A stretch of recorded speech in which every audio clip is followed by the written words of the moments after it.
Welcome back everyone. आज का हमारा टॉपिक है वीक एंटिटी सेट।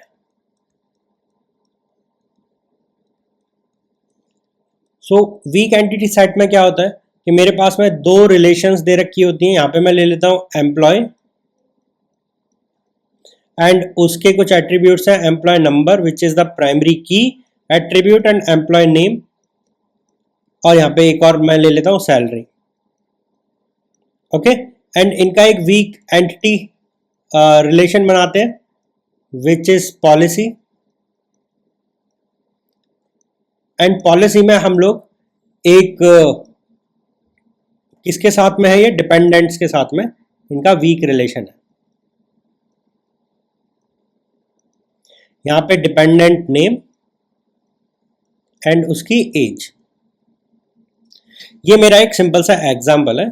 अभी देखो, जब मुझे इस टाइप के एंटिटी रिलेशन डायग्राम मिलेंगे, एंटिटी रिलेशनल मॉडल्स के डायग्राम मिलेंगे और मुझे कहा जाएगा कि आपको नंबर ऑफ मिनिमम टेबल्स बतानी है, तो देखो सबसे पहले मैं क्या करूंगा, मैं इंडिविजुअल लेवल पे सारी चीज़ों को डिवाइड कर लूंगा जैसे मैं करता आया था, एंड उसके बाद में मैं कोशिश करूंगा मर्ज करने की। ठीक है, तो यहाँ पे क्या होगा, यहाँ पे जो भी आप देख रहे हो यहाँ का हर एक एंटिटी एक रिलेशन में है, करेक्ट। तो क्या है ये, वन टू मैनी का रिलेशन बन सकता है। मैं इसको इधर मर्ज कर सकता हूं, करेक्ट कर सकता हूं। तो मेरा एक टेबल बनेगा एम्प्लॉय का, जहां पे मेरा एम्प्लॉय नंबर होगा, एम्प्लॉय नेम होगा एंड सैलरी होगी, करेक्ट। ये मेरा एक बना। दूसरा मेरा बनेगा डिपेंडेंट एंड पॉलिसी का, जहां पे क्या क्या होगा, एम्प्लॉय नंबर होगा which act as a foreign key, and employee number के साथ में जो मेरा डिपेंडेंट नेम है वो मिलके प्राइमरी की बना रहे होंगे, करेक्ट। यही तो था हमारा वीक एंटिटी सेट। एंड अगला होगा एज। तो यहाँ पे ये एम्प्लॉय नंबर जो है वो इंडिविजुअल लेवल पे फॉरेन की है, बट वो ओवरऑल ग्लोबल में एक कैंडिडेट की का भी पार्ट है विच इज द प्राइमरी की फॉर अस।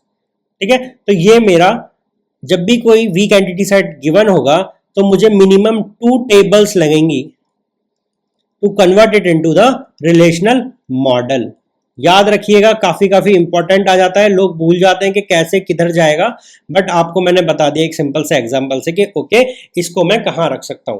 देखो, हमने डेफिनेशन पढ़ी थी जब हम वीक एंटिटी सेट बोल रहे थे कि भाई इंडिविजुअल लेवल पे वो आइडेंटिफाई नहीं कर पाएगा, बट हाँ किसी दूसरे पेरेंट रिलेशन के साथ में जब उसकी की मिल जाती है उसे, उसके बेसिस पे वो बता पाएगा okay employee number and dependent name के बाद में कि उसका क्या रिलेशन बन रहा है, वो यूनिकली आइडेंटिफाई हो जाएगा। तो यहाँ पे भी वैसे ही हमने किया, एम्प्लॉय नेम एंड जो उसका डिपेंडेंट नेम है उसके बेसिस पे एक यूनिकली आइडेंटिफाइड हमने किया, और उसके बाद में हमने इस टेबल के सारे टपल्स को इस कैंडिडेट की से यूनिकली आइडेंटिफाई करके बताया कि भाई ये होने वाला है, या ये यूनिकली आइडेंटिफिकेशन इसकी ये है, एंड उसी यूनिकली आइडेंटिफिकेशन जो कैंडिडेट की है या जो हमारी प्राइमरी की है उसका एक जो एट्रीब्यूट है वो यहाँ पे वर्क कर रहा है फॉरेन की तरह, एंड हमने उसको मर्ज किया, रिलेशनशिप को मर्ज किया हमने राइट साइड में, इसलिए ये जो टेबल बनेगी which is dependent policy table.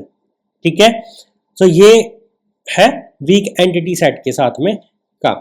Now अगले में हम देखेंगे कि जब हमने एक पढ़ा था क्लास हायरार्की के बारे में, जहां पे हम बात करते थे कि भाई हमारा जनरलाइजेशन होगा या हमारा स्टैंडर्डाइजेशन होगा, उस टाइप के केस में कितने टेबल्स की रिक्वायरमेंट होने वाली है। सो ये बात आ जाती है क्लास हायरार्की में। नाउ